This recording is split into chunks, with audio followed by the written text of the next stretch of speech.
చూస్ country delight, live better. ఇప్పుడే country delight app ని download చేసుకోండి.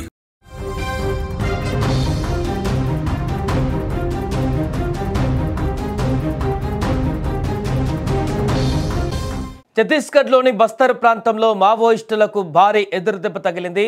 బీజాపూర్ జిల్లాలోని దట్టమైన అటవీ ప్రాంతంలో నిన్న భద్రతా బలగాలకు అదేవిధంగా మావోయిస్టులకు మధ్య జరిగిన భీకర ఎదురుకాల్పులలో 6 మావోయిస్టులు మృతి చెందారు. ఈ యొక్క ఆపరేషన్ను మావోయిస్టుల కార్యకలాపాలను అణిచివేయడంలో కీలక ముందడుగు అని పోలీస్ అధికారులు వెల్లడించారు. పక్కా నిఘా సమాచారంతో ఈ యొక్క ఆపరేషన్ ప్రారంభించినట్లుగా పోలీసులు తెలిపారు. బీజాపూర్, దంతెవాడ జిల్లాల district reserve guard, special task force బృందాలు సంయుక్తంగా అడవుల్లోకి వెళ్లాయి. ఉదయం 10 గంటల సమయంలో భద్రతా బలగాలను గమనించినటువంటి మావోయిస్టులు కాల్పులు ప్రారంభించగా బలగాలు కూడా ధీటుగా ఎదురు కాల్పులు జరిపారు. ఇక సాయంత్రం వరకు కాల్పులు అడపాదడపా కొనసాగాయి. ఈ ఘటనలో ఇప్పటి వరకు 6 కూడా మావోయిస్టుల మృతదేహాలను స్వాధీనం చేసుకున్నామని బీజాపూర్ ఎస్పీ జితేంద్ర యాదవ్ ధృవీకరించారు. ఘటనా స్థలం నుంచి ఇన్సాస్ రైఫిల్స్, స్టెన్ గన్స్, 303 రైఫిల్స్తో పాటుగా భారీగా ఆయుధాలను, పేలుడు పదార్థాలు, మందుగొండు సామాగ్రిని స్వాధీనం చేసుకున్నట్లుగా ఆయన వివరించారు. మావోయిస్టుల యూనిఫామ్లు, కమ్యూనికేషన్ పరికరాలు, విప్లవ సాహిత్యం పుస్తకాలు కూడా అక్కడ లభించాయని తెలిపారు. ఏదేమైనా కూడా మరొకసారి ఎన్కౌంటర్ అనేది మావోయిస్టులకు మధ్య, పోలీసులకు మధ్య జరిగినటువంటి ఎదురు కాల్పుల ఘటన ఒక్కసారిగా సంచలనంగా మారింది.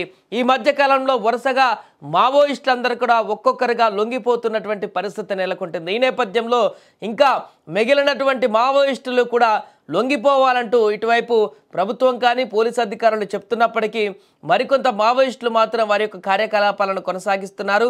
ఇక ఆపరేషన్ ఖగర్ను నిలిపివేయాలంటూ కూడా వారు డిమాండ్ చేస్తూ కాల్పుల విరమణ కూడా, అంటే కొద్ది రోజుల పాటు కాల్పులకు చేయమంటూ కూడా ఒక లెటర్ కూడా కొద్ది రోజుల క్రితం వారు విడుదల చేస్తున్నట్టుగా కూడా వార్తలు రావడం జరిగింది. ఈ నేపథ్యంలోనే మరొకసారి అడవుల్లో తుపాకుల మోత మోగింది. పోలీసులు వారి కోసం గాలింపు చర్యల్లో భాగంగా అక్కడికి వెళ్ళగా వారిపైన ఎదురు కాల్పులు చేసినట్టుగా కనిపిస్తుంది మావోయిస్టులు ఇక్కడ. దీనిలో భాగంగానే పోలీసులు కూడా మావోయిస్టుల పైన కాల్పులు చేయడంతో, ఎదురు కాల్పులు చేయడంతో పూర్తిగా అక్కడ ఒక భీభత్సమైనటువంటి వాతావరణం నెలకొంది. దీంతో అక్కడ తుపాకుల మోత మోగింది.